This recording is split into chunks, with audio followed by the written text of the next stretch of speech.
ইতিমধ্যে আপোনালোক সকলো অৱগত যে বিশেষ সংসদৰ অধিৱেশন এখন 15, 16, 17 আৰু 18 এপ্ৰিলত অনুষ্ঠিত হৈছিল, যিখনৰ এটা প্ৰাইম উদ্দেশ্য আছিল, মুখ্য উদ্দেশ্য আছিল যে দেশৰ যিটো 50% আমাৰ জনসংখ্যাৰ 50% মহিলা আৰু দশক ধৰি আই মাতৃসকলে মাতাই বেহেনে আন্দোলন কৰি আছিল যে তেওঁলোকক সংসদত হওক বিধানসভাত হওক 33% ৰিজাৰ্ভেশ্যন লাগে। আৰু এই কথাটো দেশৰ সন্মানীয় প্ৰধানমন্ত্ৰী নৰেন্দ্ৰ মোদী ডাঙৰীয়াই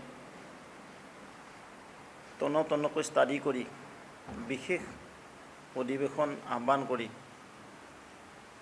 লোকসভাত ইয়াৰ ওপৰত সম্পূৰ্ণ আলোচনা বিলোচনা কৰি 18 এপ্ৰিল তাৰিখে এই বিধেয়কখন পাৰিত কৰাৰ নিমিত্তে যি ভোটদান হৈছিলে, এই ভোটদানত কংগ্ৰেছ দলে, অকল কংগ্ৰেছ নহয়, ইণ্ডি এলায়েন্স কংগ্ৰেছৰ লগত থকা DMK হওক,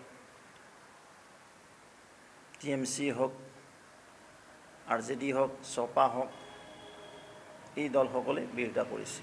ইয়াৰ দ্বাৰা এটাই প্ৰমাণ হয় এই তেখেতসকলে কংগ্ৰেছ দলটো আৰু লগত তেওঁলোকৰ যি সহযোগী দলসকল আছে, এই দলবোৰে মাতৃশক্তিক সন্মান দিব নিবিচাৰে, মাতৃশক্তিক সদায় ডমিনেট কৰি ৰাখিব বিচাৰে। আৰু সেইকাৰণে তেওঁলোকে লোকসভাত এই বিধেয়কখনৰ বিৰোধিতা কৰি লোকসভাত যি পাৰিত কৰিব লাগে, যি বহুমত লাগে, এই বহুমতৰ সমৰ্থন নজনালে। ইয়াৰ দ্বাৰা সমগ্ৰ দেশৰে আই মাতৃসকলক তেওঁলোকে অপমান কৰিলে। এই অপমান নহয়, আমি অপমানক কংগ্ৰেছ দলক আমি ধিক্কাৰ দিছোঁ, গৰিহণা দিছোঁ। অন্ততঃ তেওঁলোকে আই মাতৃসকলক সন্মান দিবলৈ শিকক। সেই নিমিত্তে আমি দেশব্যাপী ৰাজ্যব্যাপী আজি আমাৰ এই জিলাটো আমাৰ এখন সংবাদমেল আমি সম্বোধন কৰিছোঁ।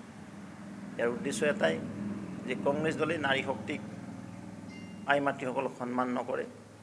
অকল সেয়াই নহয়, অপাৰেশ্যন সিন্দুৰৰ তেওঁলোক বিৰোধিতা কৰিছিল, চাৰ্জিকেল ষ্ট্ৰাইকৰ বিৰোধিতা কৰিছিলে, GSTৰ বিৰোধিতা কৰিছিলে, তো অন্যান্য দেশৰ যেনে CAৰ বিৰোধিতা কৰিছিলে। তো সাংঘাতিকভাৱে তেওঁলোকে বিৰোধিতা কৰি আহে। এটাই উদ্দেশ্য যে তেওঁলোকে সদায় ডমিনেটিং পলিটিক্স কৰে। এখন হ'ল ওৱান নেশ্যন ওৱান ইলেকশ্যন, আৰু তৃতীয়খন হ'ল মানে নাৰী বন্ধন, মাতৃবন্ধন। এতিয়া কওঁ যে এতিয়া সমষ্টি নিৰ্ধাৰণটো এটা খুব গুৰুত্বপূৰ্ণ বিষয়, কাৰণ এতিয়াও সৰু ৰাজ্যত আপোনালোকে জানে আজি অসমত মাত্ৰ 14খন লোকসভাৰ আসন, 7খন ৰাজ্যসভাৰ আসন। যদি আমি ডিলিমিটেশ্যন কৰা হয়, ইয়াত 21খনলৈকে বৃদ্ধি পাব। আমাৰ প্ৰতিনিধি বাঢ়িব, কলেবৰ বাঢ়িব, প্ৰশাসনে সুবিধা পাব, 1 নম্বৰ কথা। 2 নম্বৰ কথা, ওৱান নেশ্যন ওৱান ইলেকশ্যন হ'লে কি হ'ব যে আমি প্ৰতি 5 বছৰৰ মূৰত 3টাকৈ ইলেকশ্যন ফেচ কৰিব লাগে। Lok Sabha election, parliament election, assembly election, Vidhan Sabha নিৰ্বাচন, local body election, may be urban body and rural body, অৰ্থাৎ পঞ্চায়ত এণ্ড মিউনিচিপাল বৰ্ড বা মিউনিচিপাল কৰ্পৰেশ্যন। অৰ্থাৎ আমি 5 বছৰ মূৰত 3টা ইলেকশ্যন সন্মুখীন হওঁ। 3টা ইলেকশ্যন কোড অফ কণ্ডাক্ট কিমানবাৰ লাগে? মিনিমাম 2 মাহকে ধৰি লওঁ, 2 মাহ 3 মাহমানকৈ গুচি যায়। অৰ্থাৎ এটা বছৰ গুচি যায়, 5 বছৰ। এটা বছৰ জনসাধাৰণে নতুন সেৱামূলক কামৰ পৰা বঞ্চিত হয়। আৰু এটা শুভচিন্তক আছিল দেশৰ সন্মানীয় প্ৰধানমন্ত্ৰী ডাঙৰীয়া যে ওৱান নেশ্যন ওৱান ইলেকশ্যন। লগতে এক্সপেণ্ডিচাৰটো কমি যায়, সেইপিনে দেশখনৰ ক্ষতি হয়। সেইকাৰণে এক্সপেণ্ডিচাৰটো কাৰ্টেল কৰা, আমাৰ ডেভেলপমেণ্ট কামত কোনো আচাৰ নপৰাৰ কাৰণে ওৱান নেশ্যন ওৱান ইলেকশ্যনটো খুবেই প্ৰয়োজন আছে। ঠিক তেনেদৰে ডিলিমিটেশ্যনৰ প্ৰয়োজন আছে। এতিয়াও আমি সৰু ৰাজ্য, আমি UP, মধ্যপ্ৰদেশ বা মহাৰাষ্ট্ৰ নহয়, আমাৰ কেইখন আসন আছে লোকসভাত? মাত্ৰ 14খন। বিধানসভাত আছে 126খন। মই সৰুৰ পৰা মই যেতিয়া ভোট দিব জনা হৈছোঁ তেতিয়াৰ পৰা জানো 126খনেই আছে। ফিক্স নাম্বাৰ হৈ থাকিব নোৱাৰে নহয়। আজি অসমৰ পপুলেশ্যন কিমান? হয়ছ 1992ত কিমান আছিল, 1972ত অসমৰ পপুলেশ্যন কিমান আছিল, এডমিনিষ্ট্ৰেটিভ জিলা কিমান আছিল, এই গোটেইবিলাক কথা সকলোৱে জনা আছে। আজি যুৱ প্ৰজন্ময়ো জানে।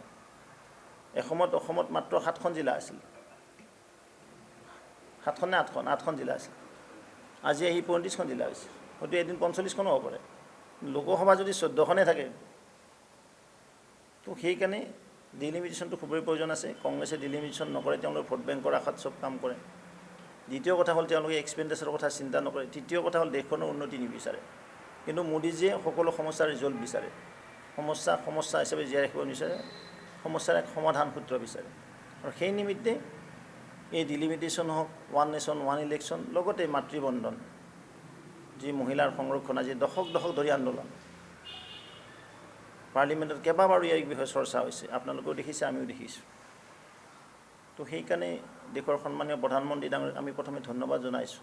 তেখেতে অন্ততঃ বিলখন আনিছে, কিন্তু বিৰোধীয়ে ইচ্ছাকৃতভাৱে ইণ্টেনশ্যনেলি এইটো ফেইলুৰ কৰিছে। এটাই উদ্দেশ্য যে মহিলাক তেওঁলোকে সন্মান দিব নাজানে আৰু সন্মান নকৰে। কোনে ভোটিঙত দিছিলে এইটো দিবলৈ মানে ফেক্টছ এণ্ড ফিগাৰত এনেই আৰু কথা ক'লেতো নহ'ব।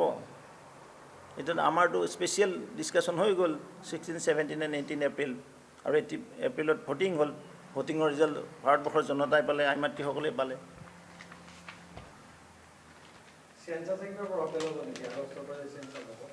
চেঞ্চাছটো হোৱাৰ প্ৰয়োজন আছে।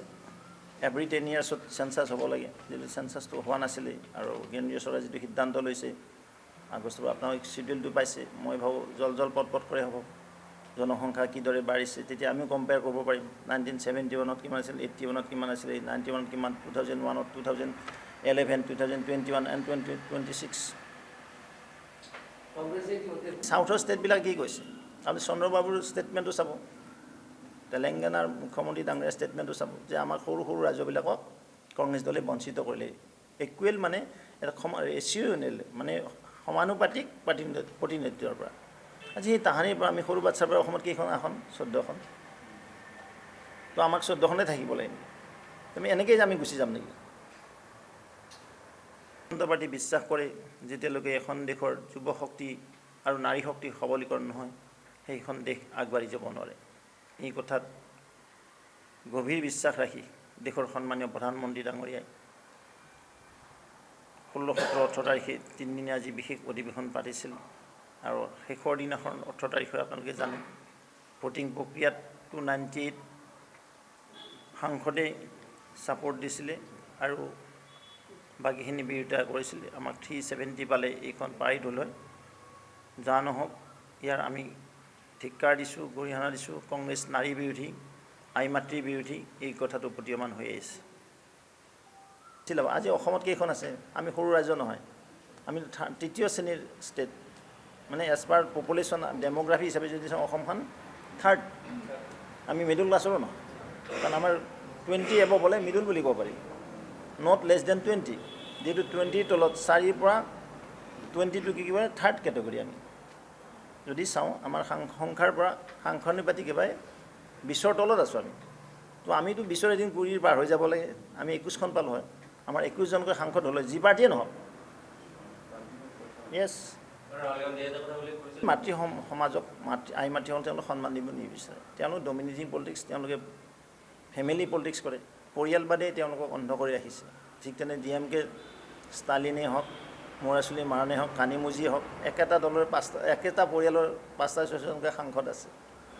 আপুনি যদি চাই লালুৰ পুতেক আছে, বোৱাৰী আছে, গোটেই আৰু যেনেকৈ আমাৰ মমতা বেনাৰ্জীৰ অভিষেক বেনাৰ্জী আছে, ভতিজা। তেওঁলোকৰ পৰিয়ালবাৰৰ পৰা ওলাই যায় বুলি এইবিলাক কৰিব নিদিয়ে। একচুৱেলি এইটো কংগ্ৰেছ দলৰ শিষ্যটো তেওঁলোক। মেইন দল যিটো কংগ্ৰেছ, চাওক নেহৰুৰ পিছত কোন হ'ল? ইন্দিৰাৰ পিছত ৰাজীৱৰ পিছত সোনিয়াৰ পিছত ৰাহুলৰ পিছত প্ৰিয়ংকা বাত্ৰাৰ পিছত আৰু তেওঁৰ ল'ৰা হ'ব।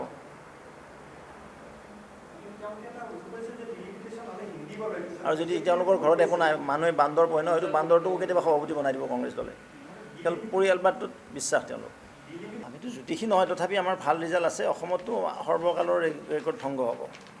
লাৰ্জেষ্ট মাৰ্জিনত আমাৰ প্ৰাৰ্থীবিলাক জিতিব, আৰু লাৰ্জেষ্ট সংখ্যা আমি পাবলৈ সক্ষম হ'ম। বুজি পাইছে? নিয়াৰ বাই 100, মে বি 100, নিয়াৰ বাই 100। বেংগলতো ভালে আছে এতিয়া, যিহেতু তাত প্ৰচাৰ চলিয়ে আছে। অহা 23 তাৰিখে ফাৰ্ষ্ট ফেজ ইলেকশ্যন আছে, অৰ্থাৎ আজি ফাৰ্ষ্ট ফেজৰ হ'ব, প্ৰচাৰ সমাপ্তি হ'ব 3টা বজাত।